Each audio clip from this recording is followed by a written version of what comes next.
Hola, ¿qué tal? Mi nombre es Pablo Molina Ayala y en este video les voy a explicar la práctica número 6 de Electrónica 1 con el Dr. Arturo Torres Bugdud.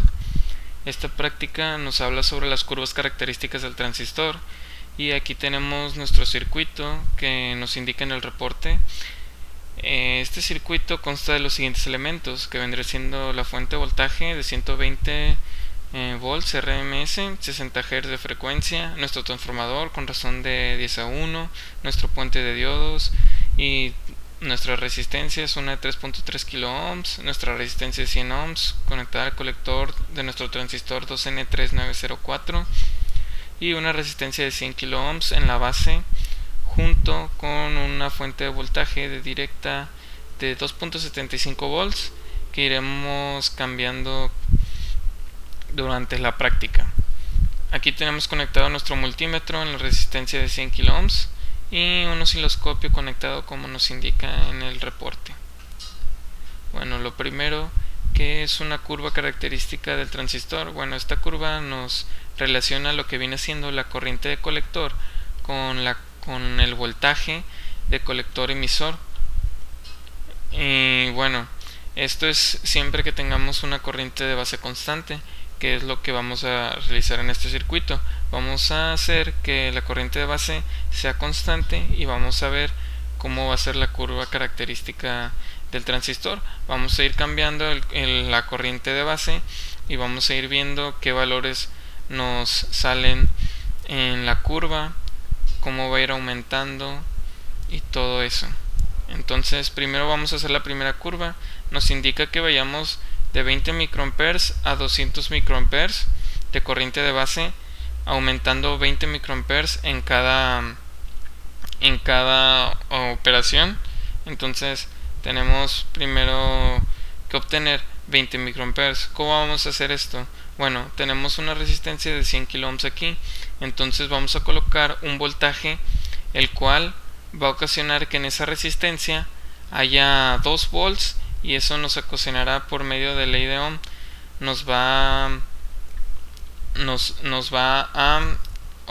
vamos a obtener una corriente de base de 20 microamperes.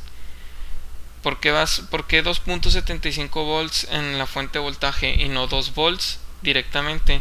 Bueno, esto se debe al voltaje de base emisor, que vendría siendo de 0.7 volts, y esto va a afectar nuestro voltaje en la malla de base emisor, por lo que necesitamos aumentar ese voltaje para que se cancele con el voltaje, para que estos .75 se cancelen con el otro voltaje de base emisor y así obtengamos que solamente 2 volts estén en la resistencia y así podemos controlar la corriente de base. Entonces, colocándolo así, podemos ver que en el multímetro nos marca aproximadamente 2 volts. Y ahora vamos a ver lo que sucede en la gráfica. Ok, aquí está la gráfica. La primera, podemos ver cómo va la característica de esta gráfica, pues su relación de corriente de colector con el voltaje de colector emisor, cómo van cambiando o manteniéndose casi constante en cierto punto, que vendría siendo el modo de operación. De .75 de .7 para abajo vendría siendo de .75 para arriba vendría siendo el área de operación del transistor. Entonces, bueno, esta es la primera gráfica, así debería de quedar la primera curva. Y vamos a ir aumentando 20 microamperes, 20 microamperes, 20 microamperes para ir realizando este reporte. Lo único que tenemos que aumentar es este voltaje que está aquí. Y vamos a ir obteniendo las diferentes curvas de características del diodo. Aquí en el reporte yo tengo ya las curvas que van a salir. Aquí tenemos la primera, que ya la vimos, tenemos la segunda con 40 microamperes y así sucesivamente hasta llegar a la de 200 microamperes que está aquí. Este viene siendo un dibujo que incluye todas las curvas que hemos visto anteriormente, las 10, para ver una mejor relación entre cada una de las diferentes curvas que tienen de similar, en qué se diferencian y todo eso.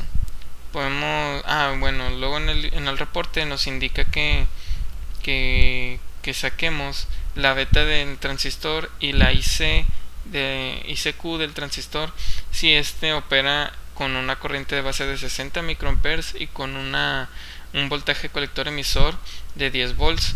Entonces lo que vamos a hacer es controlar la corriente de base. Nos dan 60 microamperes, entonces va a ser la curva número 3.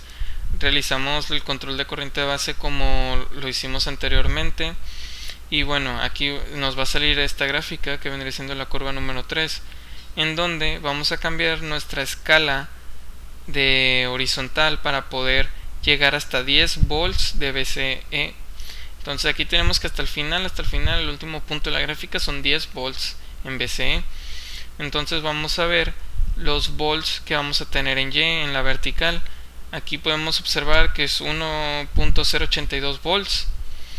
Bueno, lo que nosotros queremos son amperes. Entonces, como viene siendo la corriente colector, vamos a hacer una ley de Ohm. La corriente colector es lo que queremos sacar. Entonces dividimos 1.082 volts entre 100 ohms, que es la resistencia que está en el colector, y vamos a obtener lo que viene siendo la corriente colector. Aquí sustituimos los valores, aquí arriba sustituimos los valores y obtenemos que son 10.82 miliamperes.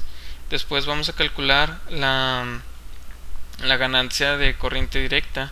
Esto lo hacemos con la fórmula de IC es igual a beta IB, y sustituimos los datos, la corriente colector, la corriente base que ya nos dan como dato, y obtenemos que la ganancia de corriente directa es de 180.33, aproximadamente 180.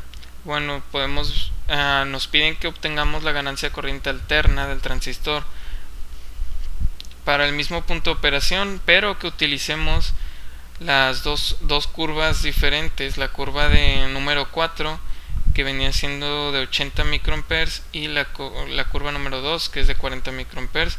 Hacemos el mismo procedimiento para calcular la corriente colector, el mismo procedimiento del pasado, y obtenemos que la corriente colector para 80 microamperes es de 14.35 miliamperes y la corriente colector para una corriente de base de 40 microamperes es de 7.17734 miliamperes. Y estos datos los sustituimos en la fórmula para obtener ganancia de corriente alterna, la cual vendría siendo el cambio en la corriente de colector entre el cambio de la corriente de base. Sustituimos y obtenemos que la ganancia de corriente alterna es de 179.3165. Y con esto queda concluida la práctica número 6. Muchas gracias.